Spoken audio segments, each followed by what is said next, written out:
can say I'm being precipitate or unfair. This is a judgment which talks about decorum. It's S versus Azov.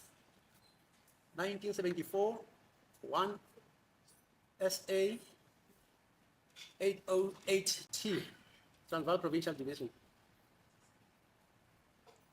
It's Judges Galkut and Sneeman. You'll read it for yourself, but this is what's interesting for me.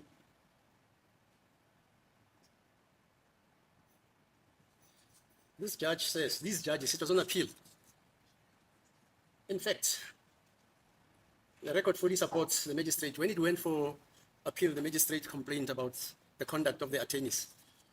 In fact, I must say that reading this record, I was shocked at the conduct of this attorney in cross-examining these witnesses. I think it must be made clear to him and perhaps to others that witnesses who come into court, be they police witnesses or any other kind of witnesses, are entitled to the ordinary courtesy one extends to decent people. Witnesses who give evidence are assisting the court in arriving at the truth and in carrying out the administration of justice. No cross-examiner is entitled to insult a witness or to treat him in the manner in which these witnesses were treated, without there being a very good reason for it. Witnesses must be treated with courtesy and respect. They are doing a public duty in coming to court. That must be borne in mind by both the cross-examiner and the presiding officer. That's why I'm reading it. I mean, even me. It was clearly the duty of the magistrate, me, in other words, here, to protect these witnesses. I do not wish to be understood to say that a witness may never be attacked. But before you can attack a witness, you must at least lay a foundation to the satisfaction of the presiding officer that you have grounds for attacking the witness. Otherwise, the witness must be treated with respect and with the same courtesy that you would extend to a man in a civilized society. One is not rude to people when you speak to them during ordinary social intercourse. So why should it be any different in a court of law? Here, well, it may not be here. This cross-examiner really shocked me in regard to the manner in which he treated these respectable men. He starts by attacking them without any reason. He seems to assume that they are dishonest people and that he's entitled to attack and insult them. But when the magistrate intervenes to protect them, he does not hesitate to attack even the magistrate. I was also attacked by Mr. Ngumezulu in this court when I was accused of colluding, which is a criminal conduct.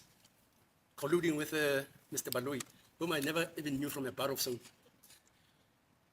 When the magistrate intervenes to protect them, he does not hesitate to attack even the magistrate. I cannot find any justification for his conduct, and I think that the magistrate's strictures of him were fully justified. Galgut agrees with this. Just read this judgment. It's an old judgment before the Constitution came into being. 1974, when apartheid was celebrated in this country. And then these are two apartheid judges, and people call them, but they're my colleagues, who make these remarks. So you can read this judgment. It's very important. I've been listening about decorum, etc., etc., etc. That's why I've just kept quiet. Okay. So we're coming back at 1. Hello, let's give them this judgment. Sorry, 2. Let's give it. They'll make copies for themselves. Mr. Ramosipidi is watching you. Do you know this judgment, sir? No, I'm talking about the judgment, you see. I don't know it. Okay, 2 o'clock. Just a few minutes before lunch, Advocate Mnisi asked for an adjournment to because he was feeling unwell, and he said probably he has a stomach bug and he would appreciate it if they could adjourn then. Surprise, surprise, the judge said sure, no problem. But wait, I have a judgment that I want to read. Sir, he said a stomach bug. Can you read the room? A stomach bug is very, very different from a headache. There's a timing matter involved there. But the judge goes on and reads a ruling about what? About decorum and respecting witnesses in court. It is unclear. Okay, it is unclear if he is saying that Mnisi is being rude to Brigadier Kininda. Okay, it is unclear what exactly the judge is insinuating, because from where I'm sitting, Gininda himself is being rude as well. So maybe he's going to come back with another judgment for how witnesses should also treat advocates during cross-examination. I don't know, but I found that was interesting. But okay, fine. He's definitely addressing Mnisi. Okay, he's definitely addressing Mnisi because all the examples that were cited in the ruling are with regards to attorneys treating witnesses, even if they're police officers. Surprise, surprise. We do have a police officer right there on the stand. Okay, and he goes on to say. That, the judgment goes on to say that the judgment is shocked at the conduct of the attorneys in cross-examination, and witnesses are definitely entitled to ordinary courtesy one extends to decent people. I think that's very important. Yes, you can extend courtesy to decent people. Let me know in the comment section, would you classify Brigadier Gininda a decent person? Wait, let me classify that. Would you call him a decent person in terms of the way he answers his cross-examination questions, the way he goes on and on and on? And today was even worse. Today was even worse because we had Mr. I can only translate one sentence at a time. So it was brutally painful, and I know it's going to be so painful for me during my editing. As I have to take out all the interpreters' communication. So it's going to take me a minute, okay? But yeah, and then he goes on to say, witnesses are assisting the court in arriving at the truth and carrying out the administration of justice. Now, is Brigadier Gininda helping with the truth, or he's selling a narrative? You see, that one is arguable all on its own. So that judgment is applicable in that case, okay? But we're not sure. And that judgment, by the way, is from 1974. I can already see the comments. Because Judge Ratha says, these are my colleagues. Yes, they're from the apartheid era, during when apartheid was celebrated. I'm like, what is he doing? What is he saying? He was doing so well. You see, someone once said, you can never trust Judge Ratha, okay? You just never know when he's going to erupt. You were doing so well with being the quiet judge. Court was moving nicely, especially when you were blue ticking Baloyi. Listen, I personally enjoyed every one of those moments. Only for him to come back and show us he's still the same petty old man, okay?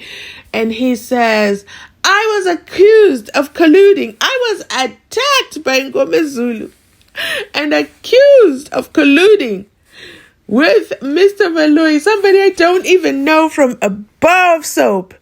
You know what? Ngome Zulu can just write this one off, okay? The judge will never, ever forget or forgive him for this. If you were watching back then and you remember, Ngome Zulu did try to apologize. He tried. Oh dear, he tried. And the judge will not have it. Clearly, it's been months, okay? It's been several weeks. The judge is not forgetting that one anytime soon. Just in case you don't remember that portion, let me add it for you here, okay? And let me add it for you here because the judge had to read for us, okay? He was upset. Let me know your thoughts. Of course, if you've made it this far in the video, you absolutely have my heart. Please remember to like, comment, and subscribe. Okay, today we'll be doing today's edition. Court ended abruptly, sadly, because the stomach bug was still bugging Mnisi. So get well soon to Mnisi. We hope you'll be doing fine, and we'll be back tomorrow. Definitely. Let's also keep Mnisi in our prayers. I don't want to be spreading conspiracy theories,